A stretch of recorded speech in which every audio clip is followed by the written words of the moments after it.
Hi, welcome to Words of This Life podcast. My name is Pablo, and here we share real and impactful Christian stories from believers who love the Lord and His Word. Through these testimonies, we want to showcase the virtues of the one who's called us out of darkness into His marvelous light. Virtues that are at work in everyday people, shaping their character, guiding their actions, and shining forth His life into the world. We're so happy you're here with us for this episode, and let's get right into it. Hey guys, welcome back to another episode of the Words of This Life podcast. I'm your host, Ayo, and about this time, I usually turn it over to my co-host, Pablo. But funny enough, in previous episodes, we did mention that Pablo's wife was expecting, and today might be the day that a new life is brought into the world. So the saying is that you need two peas to pod, because it's two peas in a pod. So that's two people. So we actually phoned a friend in, and we have our friend Alex, who's going to be joining us for this episode. And we might even have him for a later episode because we're going to get to need to know who Alex is if we're bringing him into our, domain. But introduce yourself, Alex. Well, hey everyone. My name's Alex. I'm happy to be here. Been in Austin for about 10 years. Didn't know I was signing up for a long-term commitment. But anyway, happy to be here. I really enjoy getting to hear others' testimonies and others' experiences of being a Christian. Really strengthens my own faith. And yeah, science in the Bible is a really intriguing topic for me. So it's kind of a special treat to be here today. We're happy that you're here, Alex. I'm happy that you're especially. And as Alex said, we're going to get a little bit into science in the Bible, and that kind of segues us to meet our guest today. Today we're joined with Dr. Jung Han. Hi, nice to meet you. Hi, all. Hi, Alex. Yeah, very happy to be here. As you can tell, slightly nervous. I think this will be a enjoyable session. Yeah, to share some of my experiences, observations, learnings, and the searchings. Yes. Yeah, I'm looking forward to this conversation. Usually we start nervous, but then by the end we're best friends. So this should be a fun experience. But I think it makes sense to let the audience know who you are, what you do, what's your field of work. Sure. Yeah. I'm glad to visit Austin, Texas. Yesterday I traveled from New Haven, Connecticut to Texas.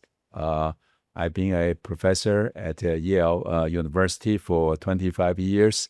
I'm a professor in the Department of Electrical and Computer Engineering. So by training or by profession, I am a semiconductor applied scientist, electrical engineers, do research, publish papers, teach courses. I teach the intro course of electrical engineering called Electronic Circuit at Yale. Last semester we have about 110 enrollment. So I live in New Haven, the northeast part of United States. It's still quite cold there. Yeah. So. Wow, Yale is in the house. So we'll eventually get into more conversation about your work and even more specifically your observations and how it coincides with with your faith as a Christian. But how about you just take us back to the beginning? What kind of household did you grow up in? Were your parents Christian? Why did science become what you pursued in life? Just let us into who you were as you grew up. Sure. Yeah. I grew up in Taiwan. I was born in Taiwan. It's a tiny island. Back in the 70s or 80s, many people or let's say the Westerners could not tell the difference between maybe Taiwan and Thailand. But anyway, Taiwan is a tiny island. My parents came from mainland China in 1949.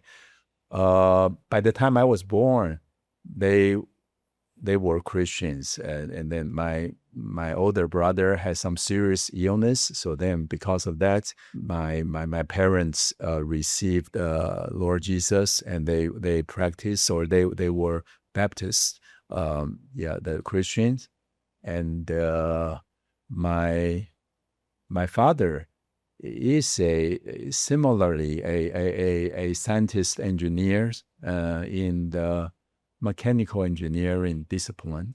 So growing up, I would say I already have that kind of maybe that kind of upbringing or influence to be more into science and engineering. And the island of Taiwan in that time, 70s, 80s, because of the economic growth, the society seems to also value or favor science and engineering, high-tech things. So I went through undergraduate National Taiwan University pursuing electrical engineering. But in me, I feel I'm more attracted to the more scientific physics aspect of electrical engineering. So also back then, maybe I just say a little bit more. In the 80s, the people in Taiwan really look up to the advanced technology and the science and the research in the U.S. So many 60-70% of the top college graduates would ended up coming to the U.S. For graduate schools. So I sort of followed the trend. So I came to United States, 1988, and so to pursue a graduate study. Okay. Wow. I wanted to ask, you mentioned what the appreciation of science for your nation's people. What did science mean to you specifically? What drew you to science? Okay. Often scientists, they have this kind of mention like, I just want to understand the universe, or I just like, theory and knowing why things work the way they work. But for you specifically, what was your specific interest in science? Well, it is a process of maybe inquiring, asking the question of whys about certain things. And science, for me, and probably for many scientists, somehow the outcome of knowing a little bit more about why certain things behave in this way, appear in that way, that answering process will give you some sense of satisfaction. I feel since high school, studying whether physics or chemistry, you learn something that explains certain common phenomena, or that, and then somehow you just get just a pleasure. You just feel, oh wow, I know something, and that satisfaction. To me, it is a process of a result. So we're not just simply trying to continue to discover things, and there's a reward, and the reward is you know something that you didn't know before. Yeah. I think that's interesting because I listened to your lecture yesterday. Okay, yeah. And I remembered you mentioned that there's some questions that science couldn't answer for you. Could not. Yeah. Okay, yeah. And I think I'm looking forward to when we get into that in our conversation later. But just wanted to go back. So when did you receive the Lord? I know your parents were believers. What was your salvation story? Well, my salvation, maybe say two-stage salvation. The initial stage, I follow my parents to the Baptist, and I became involved in different activity, especially a junior choir, the choir group, and I loved to sing, and we visited nearby the other places, and I feel there was a time around age 12. I do have a whether it is a love or appreciation or a zeal for the Christian service, and in that context, I received the Lord, and then looking back, maybe it's I'm not sure whether I should use a word. It's a superficial or surface, but it was genuine. Before junior high, I received the Lord, and I was baptized, and so that was and me and my brother, we were baptized. At the same time. Yeah. Why would you say it was superficial? At that time I didn't know, but later, because of the pressure of academic work, that was the entire country, or the Asian society, to get into high school, to get into college. All this, every stage you need to pass through a massive entrance exam, and they place you just based on your performance in this exam. So everybody's under a lot of pressure to study. During junior high and high school, and in fact all the way throughout college, because of all this academic requirement, and then more or less I stopped attending meeting, reading Bibles, and so I didn't really feel there's nothing wrong. I didn't feel any problem. So looking back, I felt perhaps my initial receiving the Lord might tend to be more outward, and then when there's other demand, obligation, expectation things, I just feel as long as I'm not practicing any sinful things, that I'm maybe nominally I'm okay, and then so, but I no longer have any experiences or just genuine fellowship with the Lord. So maybe that's a reason I look back, I say, maybe my initial, that kind of acceptance was simple on the surface, or just Okay, so I'm seeing this story, like this academic pressure. Yes.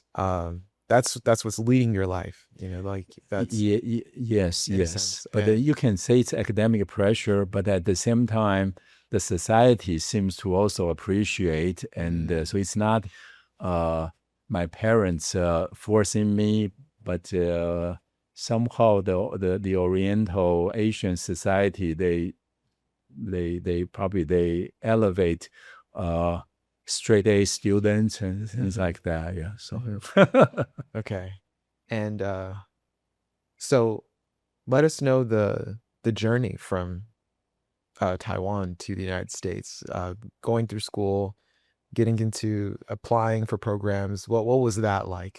Okay, in Taiwan, at that time, it is essentially almost a trend, and almost like a tide or a trend. Most of the science and engineering majors in Tier 1 universities in Taiwan would prepare junior year to start to prepare for something called TOEFL, and the test of English as foreign languages. So then you take a GRE, graduate research exam, or something, GRE. Everyone is going through this preparation, and then after college, we apply to U.S. Graduate schools to apply, maybe 20 or 30 or so.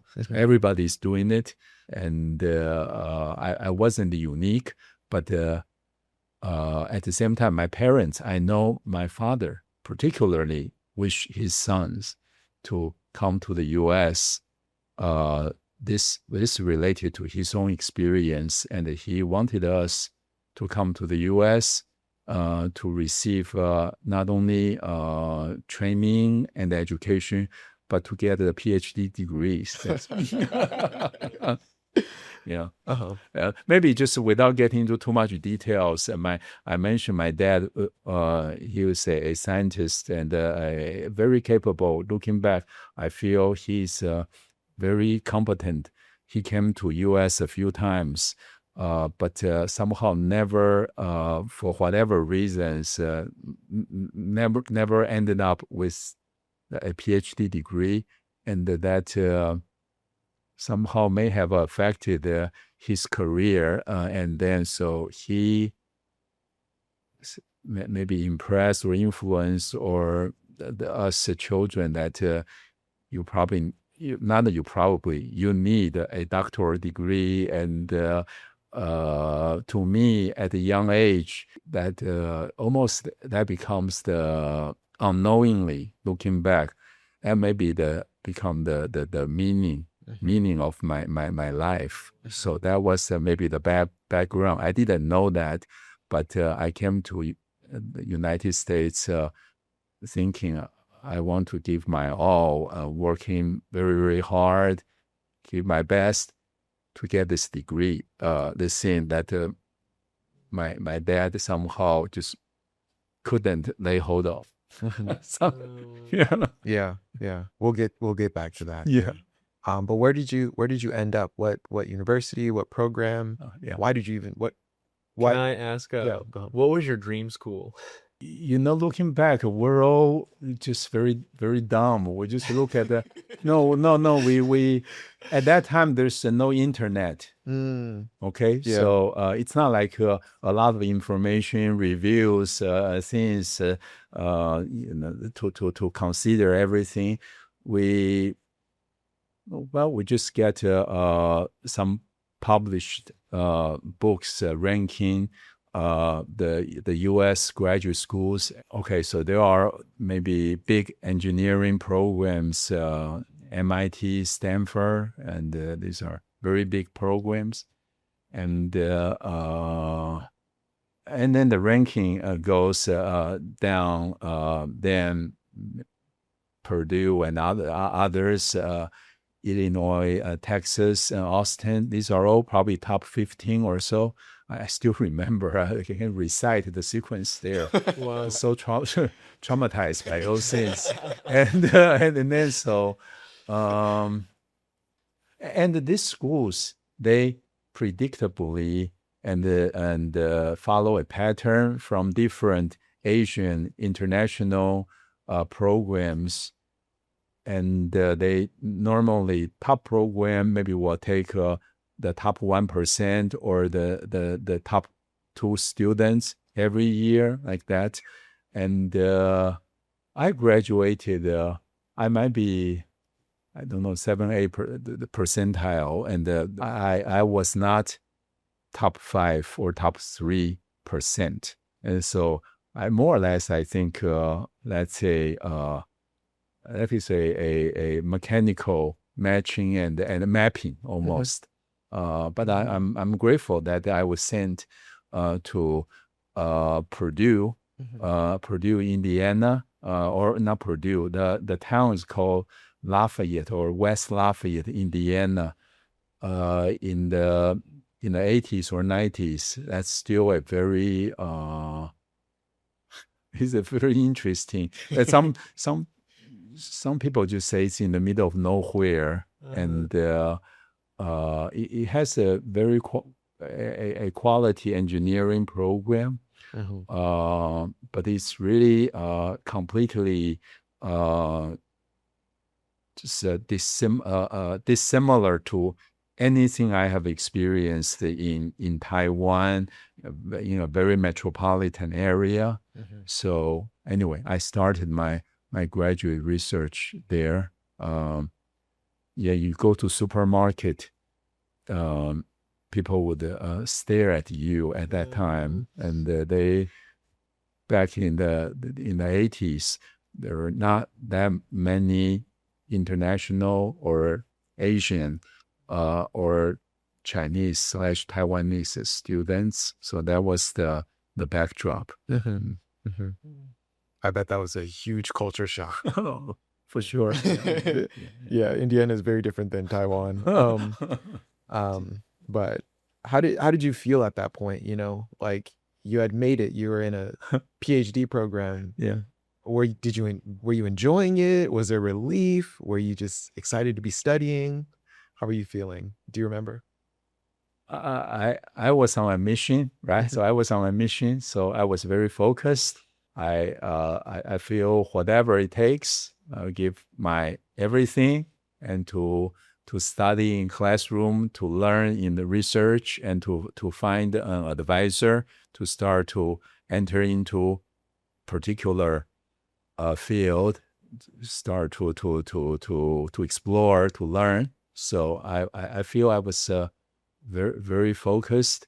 I pay no attention to what I eat and what I eat very simple food, and I just devoted. Oh, and I didn't really attend much or extracurriculum or social or club events. I just want to be very disciplined and focused on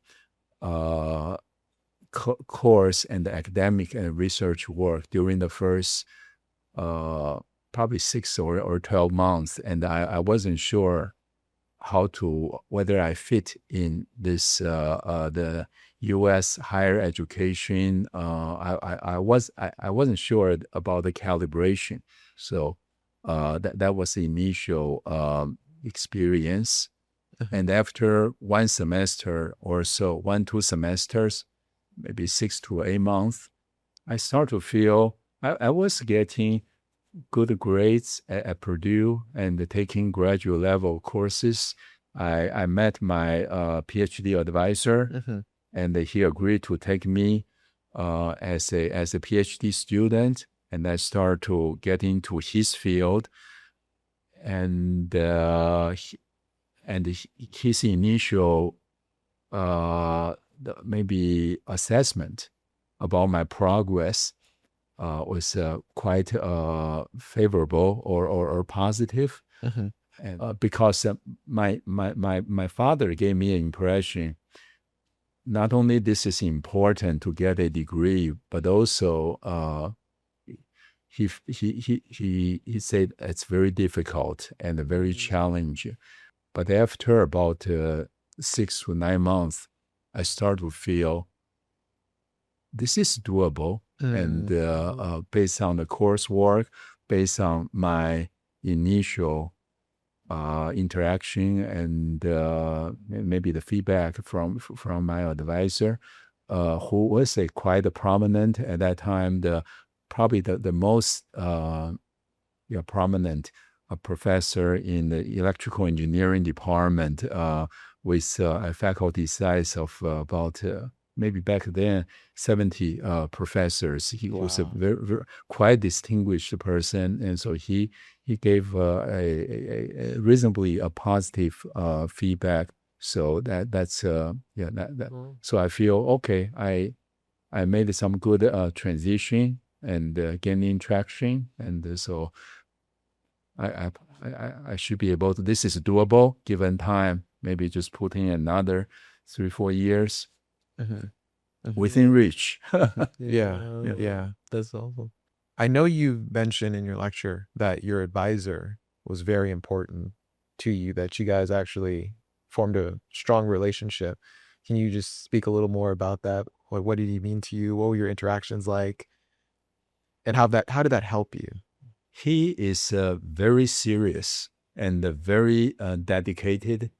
Hard to believe a person in his late 50s, early 60s, which is my age now. But back then, he was already, as I mentioned, a very distinguished, but he loved this doing research. The attitude of seriousness to me was very admiring. So Mhm. he, at that time, because of his stature, he told the department head at that time, he said, take me out from any committee work, and I don't want to participate in any departmental decision.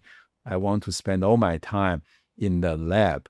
So it's very unusual for a senior faculty to put on white coat and then just he likes to do experiment together with graduate students. And then the weekend, Saturday and maybe Sunday afternoon, he stay in his office by himself, reading papers, catching up. And this is a very, so that's just very serious, taking scientific research in a very serious way. So because of that seriousness and the intensity during the 4 years of my my PhD time, I never call him. I always call him Professor. So Professor Gongshur, Professor, and while other, let's say, American, say, graduate students, and he's actually also very approachable. Other people just call him Bob, and I never had the nerve to call him Bob. And I feel I learned a lot from him. And later, I stay on for another 3 years as a like a research scientist or a postdoc with him. During that time, we become much more like friends, colleagues. He likes classical music, which I also like. So we have a lot of shared interests and things. So and I consider or treat him more or less like a fatherly figure after he retired to from Purdue, and then they moved to Cape Cod, Massachusetts. That's the Boston area. Every year I visit, I took my kids, I visit him or he and his family at least once, and just see how they or he is doing. So, and he influenced me a lot. Yes. Wow. Wow. That's beautiful. Seriously. And I think it's just great that, moving to another country in a difficult endeavor to become a PhD Yeah. holder, you had somebody that you felt became a father figure to you to take care of you. But I do want to go back to what you mentioned before that, and I was talking to my wife about this actually.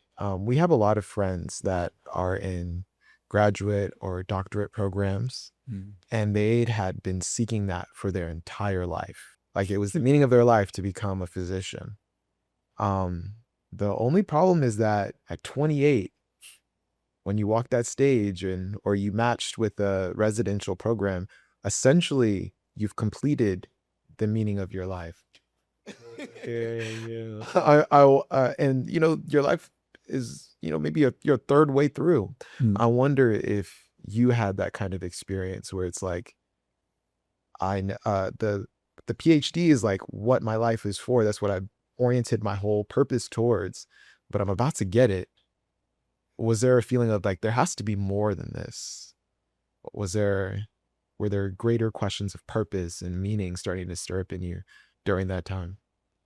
Yes, indeed. Yes. I after the very positive encouragement, assessment, or this interaction with my advisor, I feel, oh, I'm on the track, and I will get a PhD degree, and then I'm fulfilling what my father somehow couldn't. His life, I didn't. This is before my PhD graduation, but then I just start to wonder within me. I don't know why. There's just this question.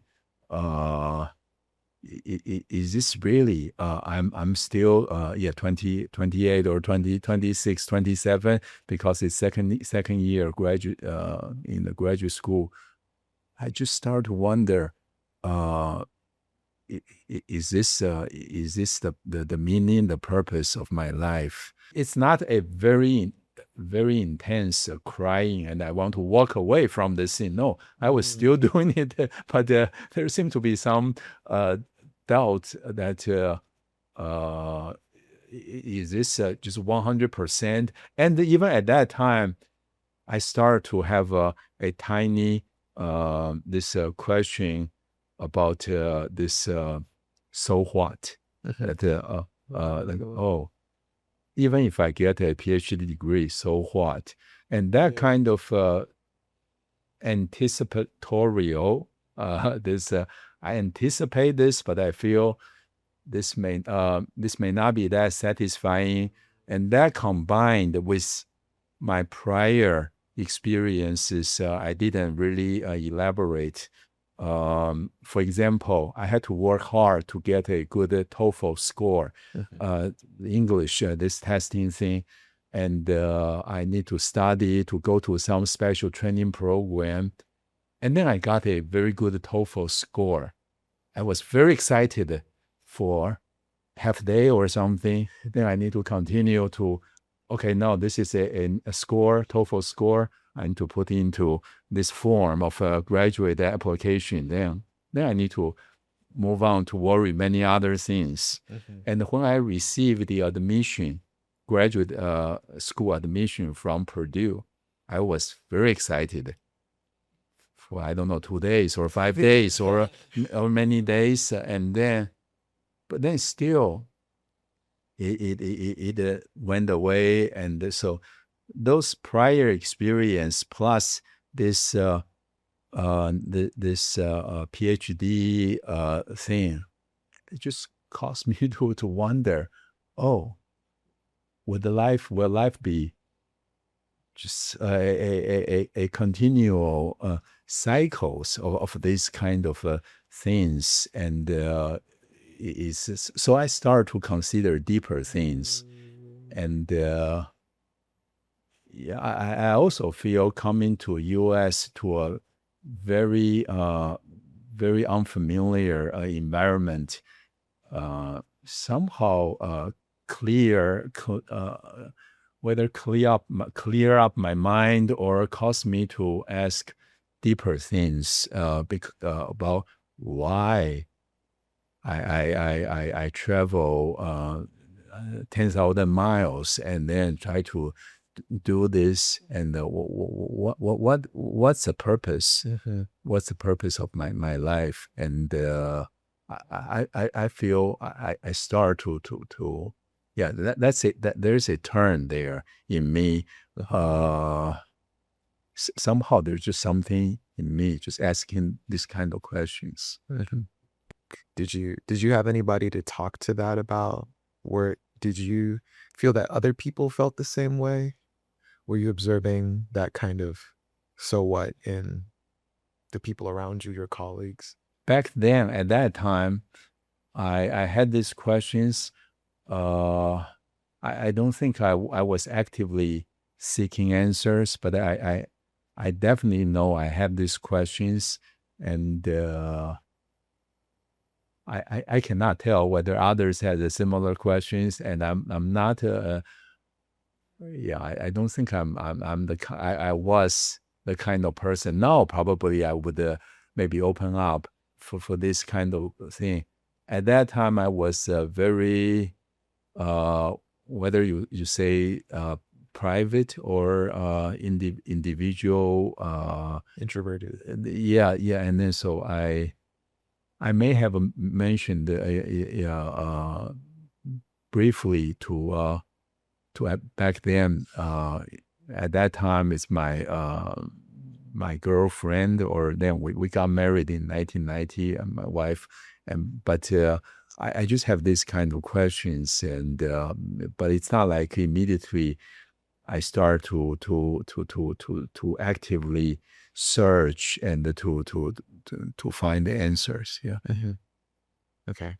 I'm trying to see when did faith get put like deter your journey? When did the Lord confront you about this feeling? When was there a turn to the Lord? What happened in your I had these questions, okay, but I was still very busy with research, and then there was a time somehow I was approached by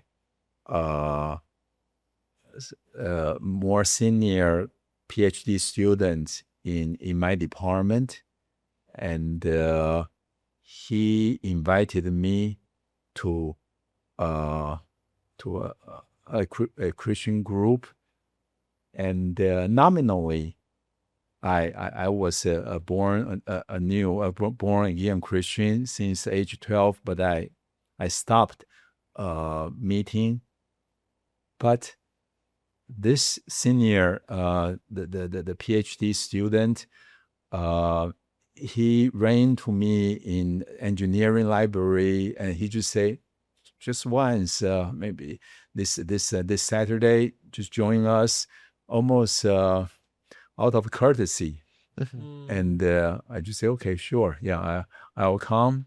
I didn't really relate or connect this inward questioning with this gathering, but somehow I attended this gathering, young graduate students meeting together, and the group is quite different from the Baptist group that I was familiar with. It struck me this is a very seeking, serious Christian, my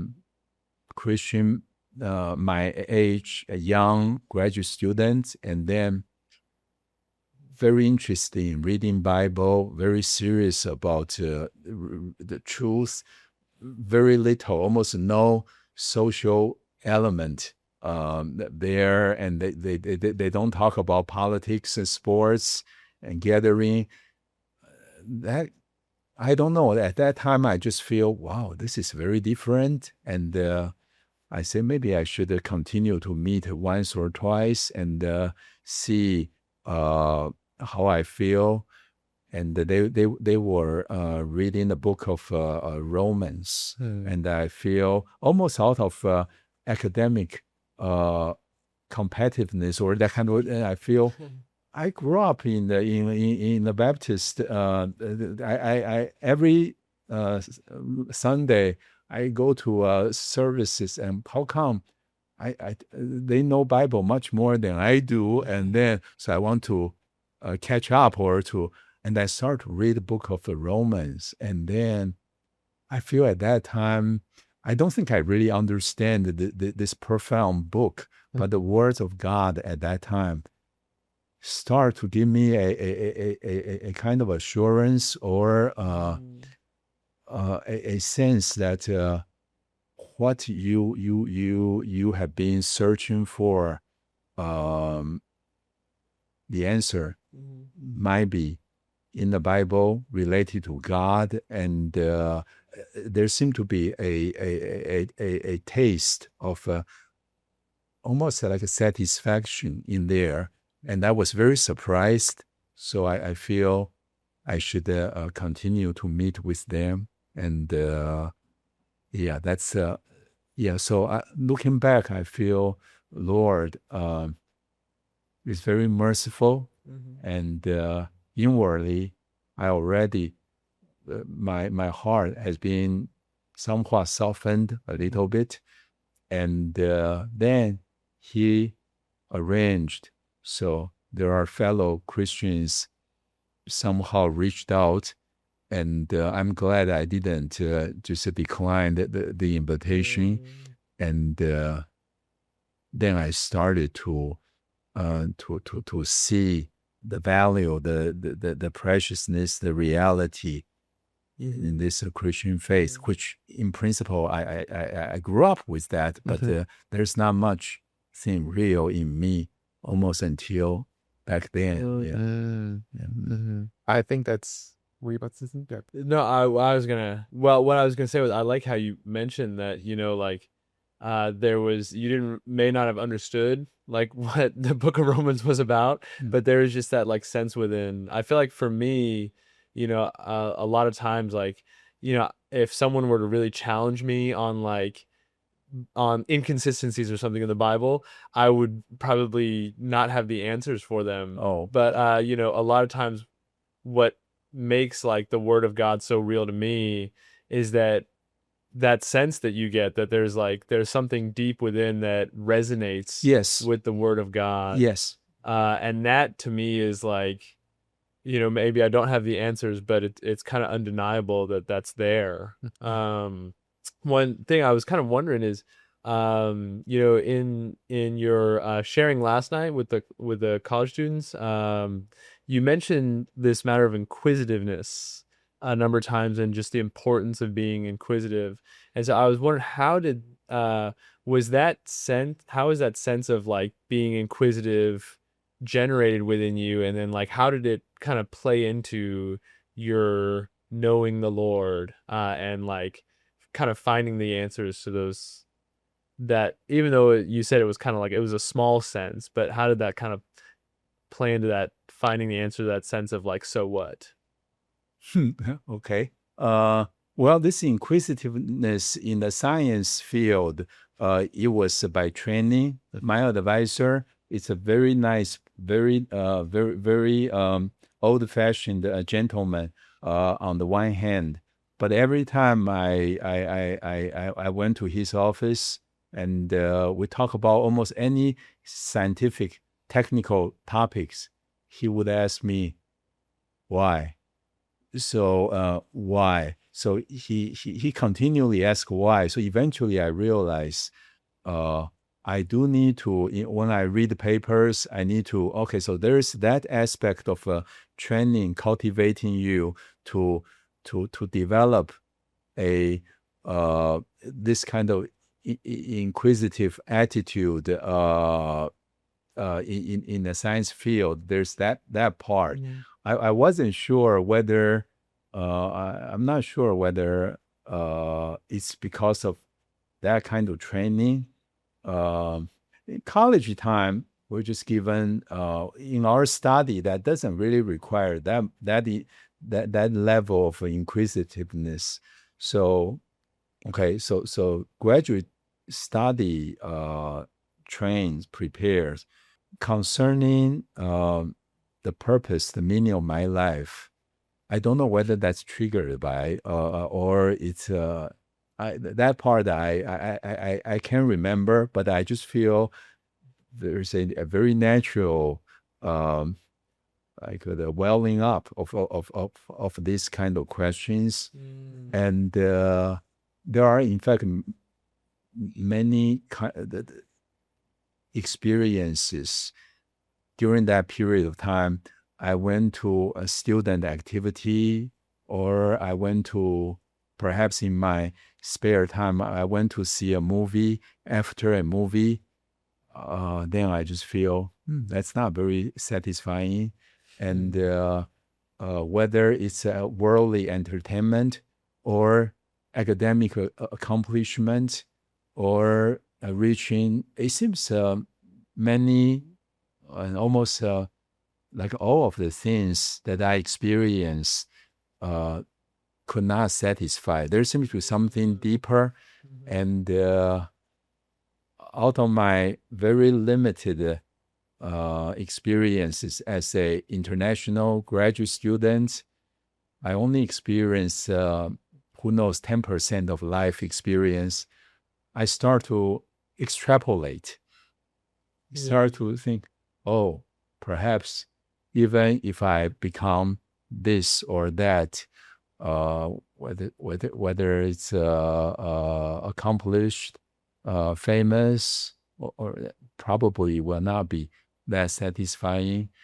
And I'm glad the Lord at that time somehow gave me that kind of a feeling.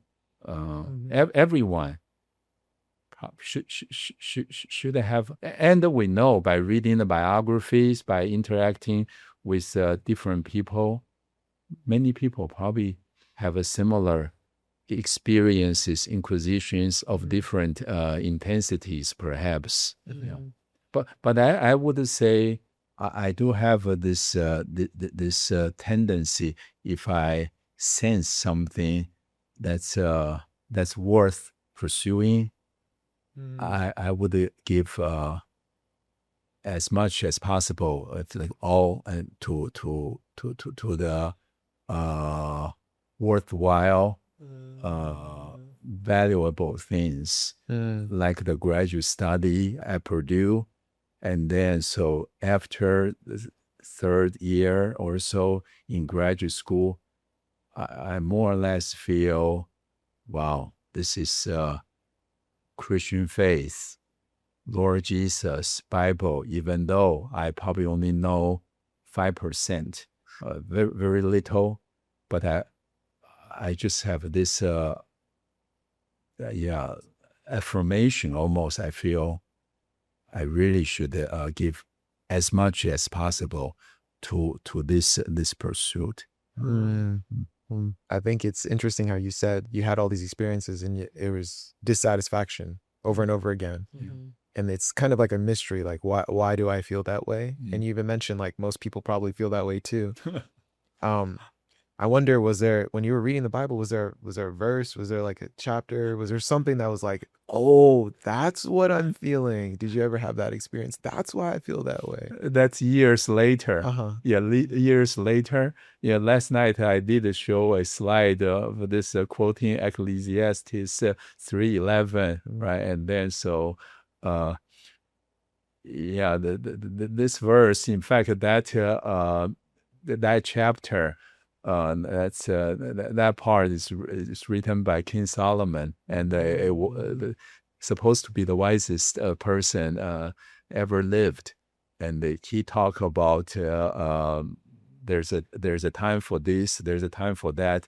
He, in a very insightful, observant way, listed the human experiences, highs and lows, sad and joyful, and labor and who are reaping, and all these things in a almost poetic way captured all the human experiences arranged by God. But then he said that God put eternity in man's heart, and this sense of eternity.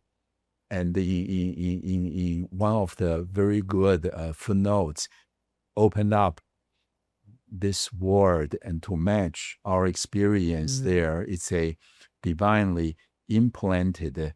So it said the source is divine. Okay, it's not we cook up this search. It's a divinely implanted sense of purpose. Yeah, we look at animals. None of the animals in the zoo seem to have any kind of sense of purpose. They're just happy to be there and feeding time, and after that, just okay, wait, and then so it just in that kind of cycle, and no worry, no any kind of unrest, uneasiness. But when I read that verse together with a wonderful footnote, I just say, oh, wow, Bible really accurately, adequately capture and described my experience, and that definitely further strengthened my faith, my trust in the Word of God. Wow. I think that's pretty awesome. I feel like sometimes I'll get this question from, because I spend a lot of time with high schoolers who grew up in very Christian families. And they'll kind of have this question of like, shouldn't I like go out and try what else there is so that I can, then I can have this dynamic experience. But I like what you're saying is like, actually, no, you just need to enjoy the word a little bit, and get just a little, just get into the word.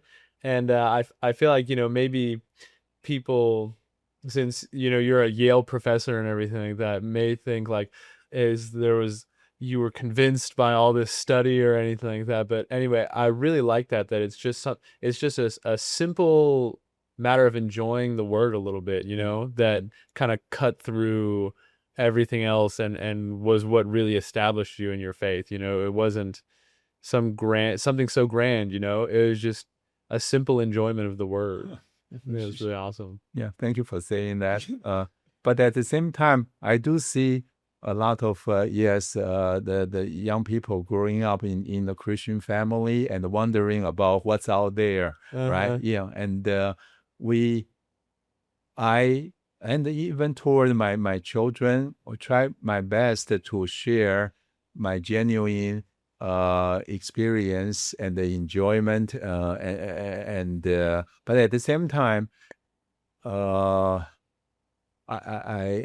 would not be that worried if they aspire to accomplish something or to attain something, and this kind of experience sometimes may be needed for them to really sense this the moment of like a so what moment. Yeah.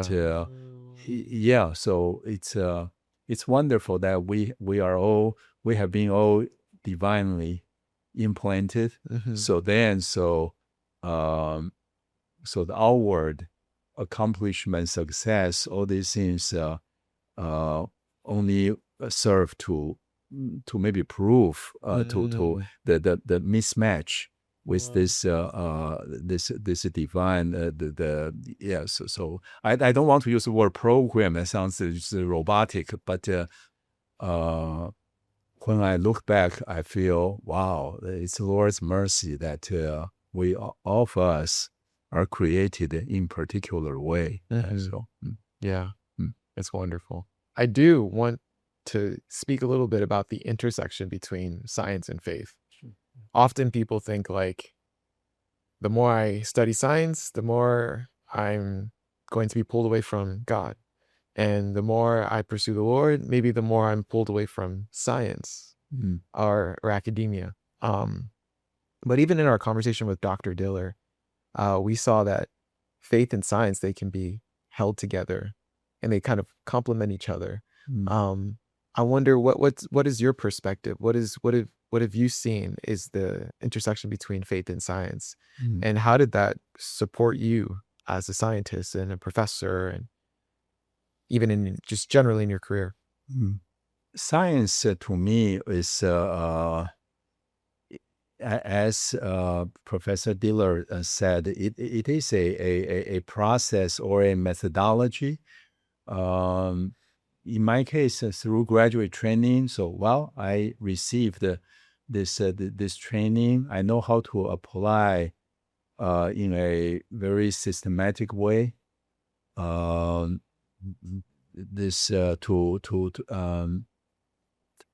identify, to formulate questions, and then to consider, to design experiments, or to propose hypothesis, and then to test, to affirm, to refute whatever the hypothesis in this process, to generate new understanding that apply reasonably effectively to physical science, to engineering. Almost all engineering discipline is covered reasonably well by this methodology. I don't think in that domain it oppose or challenge faith. I feel it is maybe it's almost coexist or in parallel. Faith touches matters related to purpose, related to significance, to meaning. I gave an example last night about the origin of light. And in fact, science couldn't really explain why the universe we are in already has this thing called vacuum fluctuation. So science quickly reached limit in many fronts, whether it's life science or different subfields in physical science. Faith, on the other hand, give us the meaning of why we live on Earth, whether as a scientist, as an author, as a student, as a housewife. So faith almost underpin and support our scientific activities and enrich. Faith give us the perspective from God's view, from eternal view, concerning why we as human beings or as scientists exist. So I always feel faith help me to see things in priority, and in my practice, I try my best to carry out scientific research, but at the same time, I tend to give a priority to time reading Bibles and meeting with Christian believers. And if I have more time, I do research, try my best to advance science and engineering. This physicist, James Maxwell, he proposed in our field this beautiful Maxwell's equations. That set of equations, I would venture to say that Professor Maxwell, he developed that framework. It's quite amazing. It's based on his faith as well as his appreciation that God's creation has to be there is a ordering, there is a beauty, there is a symmetry in God's creation. So at that time, prior to that, there is a scattered observation reports, seemingly disconnected about electricity, magnetism, things, and out of the faith, the belief that the work of God should reflect the wisdom, the symmetry, the ordering, the perfection. Then eventually he pieced together and refined some of the things, and then that you can see that the faith in that way enriched, harmonized his scientific endeavoring. So, Wow. So like in a sense, his belief that this universe is ordered and created by God, yes, it like inspired him to solve a huge question in science. yes, or pieced together. And there was about a period of probably 80 years or so from maybe 1780 to 1650, 1660. And then there's no internet, right? So the one report of some experiment observation, another one, mostly in Europe, and they seem related, but it cannot be integrated. And but somehow he, so he, whether we use the word solved or combined, and they don't, this jigsaw puzzle pieces initially didn't fit together, but then he believed there has to be a picture and there has to be something very symmetric, ordered arrangement. So he did that, and then he published that result still only as a model. And so that report is already at that time an exercise of faith, and there's no verification or for another 30 years. Wow. But that's already circulated in the scientific community, and 30 years later, experimentally, that was proven to be true. So he was ahead of his time. So the producing of his beautiful equations and the publishing, all this is I believe is strengthened by his faith. Yeah. Well, that's so cool. Like faith, in a sense, advanced science. Yes. Yeah. Instead of this thought that they fight against each other. Yeah. Faith, advanced science. That's so cool. We're kind of coming up on time here. So I do want to ask, what do you have to say to the next generation, maybe the next generation of graduate students and scientists, or just generally young Christians? What would be a word of encouragement that you have for them based on your experiences? A very practical experience or advice would be, whether you are a graduate student or a young, maybe a working brother having a demanding job or this or that, I would advise you. In fact, this was mentioned yesterday. It's Matthew 6:33, right? And then seek first. Seek first. So we seek many things. Graduates, I was seeking different things. Maybe I continue to seek certain things, but as a Christian, Lord Jesus said plainly, I don't believe he was imposing an unbearable and unreasonable yoke or demand or laws. And I believe the word is out of love, mercy, and wisdom.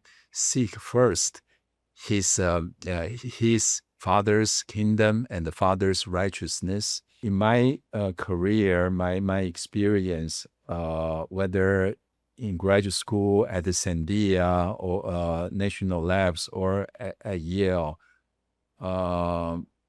we all need to juggle. We may have demanding this thing, demanding that thing, demanding boss or family, children, different situation.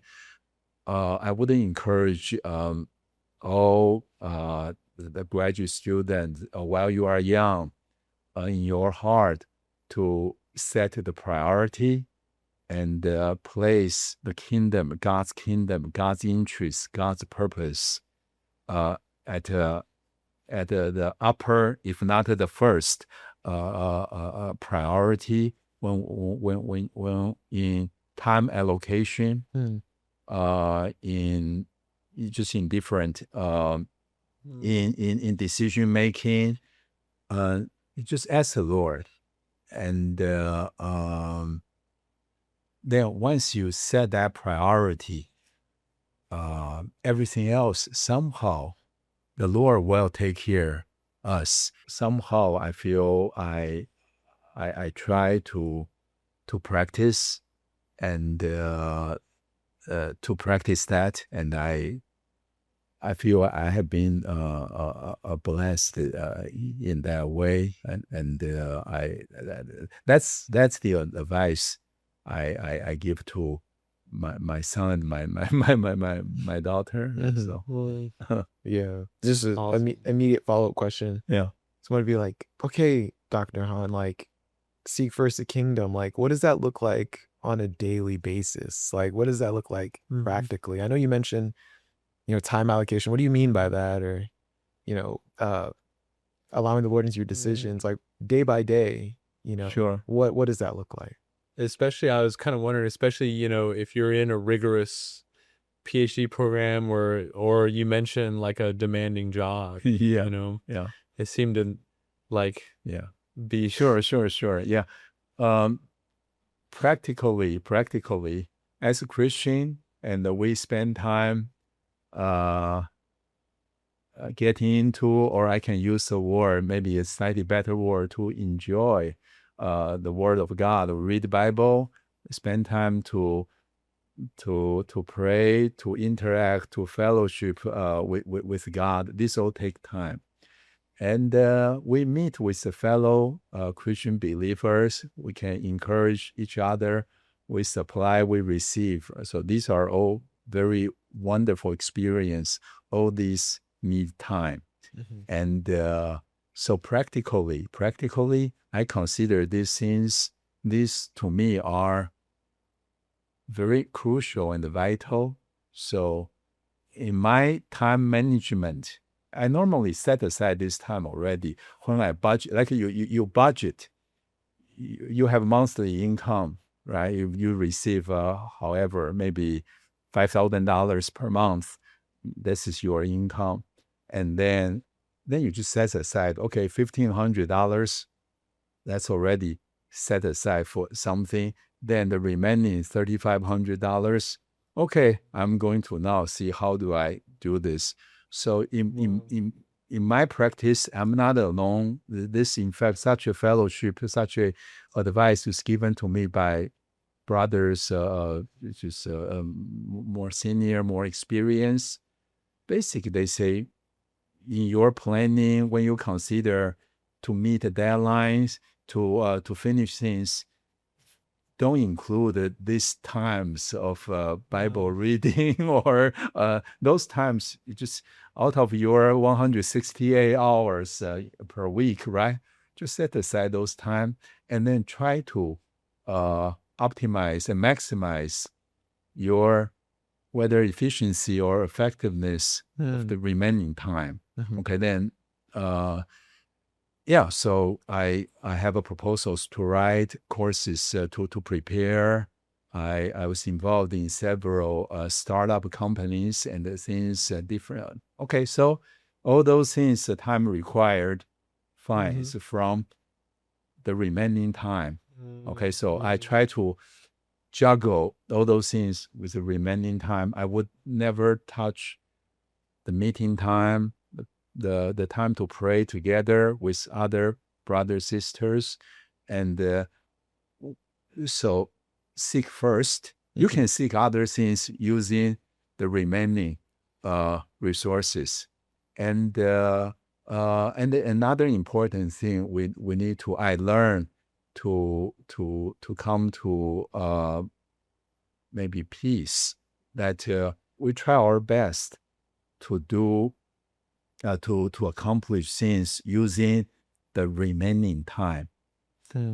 And we may not be able to get 99.9%. Sometimes the time allowed, we may be able to only get 95%, 85% of the job there.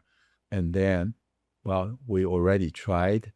And then so we look to the Lord's mercy and sovereignty. He will open the door. He will receive the blessing. Oh no, he will release the blessing, and sometimes he may not. And don't. Otherwise, if you don't have this budget thing, then many other things will sprawl and will grow and become black holes. And in this age, in this world, to go from 90% to 99%, well, it'll take you 10 times more more time just to, you can continue to polish, to refine, and that's a endless thing. So yeah, really practical. Yeah. That's good. Do you have anything? Do you have any other question? I did have one question. Just because I grew up a Christian, and I feel like part of the reason why I stopped pursuing the Lord when I was in high school was because of this apparent conflict between science and the Bible. So I don't know if, maybe just briefly what you would say to someone who feels like there is an apparent conflict and they either have to take one or the other. There might be a conflict between science and superstition or something. I think there might be a inconsistency or a conflict. Bible is not a book of science. Bible touches, mentions certain matters that's related to God's creation, to the physical world, and Bible's intention, Bible's focus, emphasis is on God's purpose. It's on the divine life. It's on all these very important topics. I would encourage young people to be open-minded, and I hope none will be stumbled or be confined to the very superficial superstition or this superstition, like a contrast or some example. If you read the Bible, 99% of Bible is about much higher, much richer, profound matters related to God, man, human existence, God's eternal purpose. These are so important. Science is a tiny portion of a maybe mentioning, and Bible it was not written to be an encyclopedia or a physics textbook. The part it touches science. I wouldn't say it's inconsistency, but it may be ambiguous. I certainly hope that young people will not be distracted, unfortunately, because of this rigid concept of science. Then you miss this book of life. That would be, then you really missed it. You really missed it. Yeah. So Yeah. Thanks. Yeah, that's good. That's really good, because I kind of got that advice too. Just like you, I was like, you want to know about the beginning of the universe through the Bible, and you're not really gonna get that. It wasn't written for that. But like you said, like a verse like Ecclesiastes 3:11 is so profound in understanding the human experience. And even like chapters like Romans 7 and Romans 8, that is, when I read that and studied like Romans 7 and Romans 8, it's like, that's what I've been experiencing. That's what all people are experiencing, like this like conflict of nature in us. And you know what I mean? Like, yes, that's sort of like it's so important to us, but it's outside the nominal domain of science. But that's we around the clock experience as a human being these things, but it's not like around the clock we experience science. I wake up thinking about Maxwell's equations or no, but when I need to accomplish certain things, solving, designing certain things, I may need to bring in these equations. But most of the time, my existence, the experience when I'm in a flight, flying home, I wasn't really thinking about science, but I continue to exist as a human being, and I experience my life. And as a Christian, we experience the life of God, and that these two lives, Bible gives a very, very detailed and very, very elevating description about how these two lives are are related. Yeah, it's wonderful, beautiful. Yeah, it was great. Thank you. Thank you for that. Yeah. Yeah. So we are nearing the end of the episode, and we like to end our episodes with this segment, which we call "Who is this vessel?" And it's What? Who is? "Who is this vessel?" Oh, okay. And it's inspired by 2 Corinthians 4:7. We have this treasure in earthen vessels, and we know that this treasure is Christ in us. That's the words of this life that we are getting out. But we want to take this time to get to know you on just like a human level. Like, who is Dr. Han? What does Dr. Han like to do? So I have like a few rapid fire questions, and I want you to just respond with the first thing that comes to mind. No Okay. no pressure, no pressure. I'm a slow person. I think rapid fire already is like, okay. Yeah. Okay, we'll give you like some time to think about it, but I'm sure you do demos in your lectures, right? Demonstrations or experiments. Infrequently, but okay. Yeah. Okay. When you do, what is your favorite experiment to show your students or your favorite demo to do? Well, in the past few semesters, I actually showed them a videotape about how I build a music audio amplifier. So I built, in fact, this is for just an audio amplifier, and then at different stages, I recorded how I assemble the different circuit elements, and then put them on a real amplify, this maybe test bed, and then test it, and then eventually then play music. So I show that, and then they believe that oh, I'm a real electrical engineer. But this, yeah, I made this video. Yeah, so. That is actually a good segue into the second question, because Okay. I picked up that you had an interest in classical music. Is that correct? Yeah. Okay.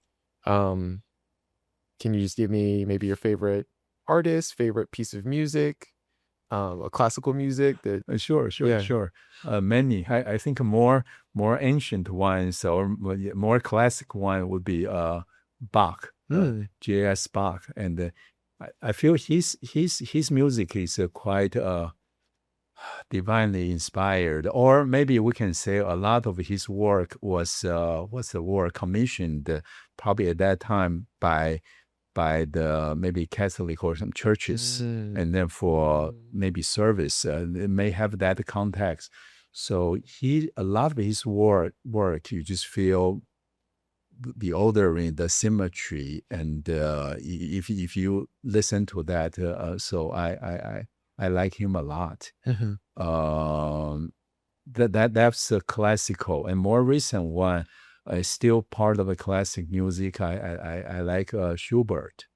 Schubert is a German composer, and his work, especially piano pieces, I feel has the richness, has layers, and it's a very melodic, and so a little bit romantic. So this I feel.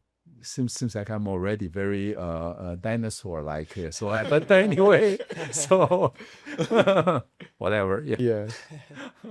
And you just gave me some music recommendations, so I'll check that out. May take this is I would say it's a cultivated, and so you may not be like the first listening. You just already fall in love. It may not happen. It was an acquired taste. Acquired. That's a word. Yeah, thank you. Acquired taste, indeed. Yeah, but I started in high school to start to listen to, and I did play violin a little bit. In fact, from childhood all the way to high school. So I played violin, but I'm not very what's the word, talented or gifted. Yeah, I can play simple things. I bet you're great.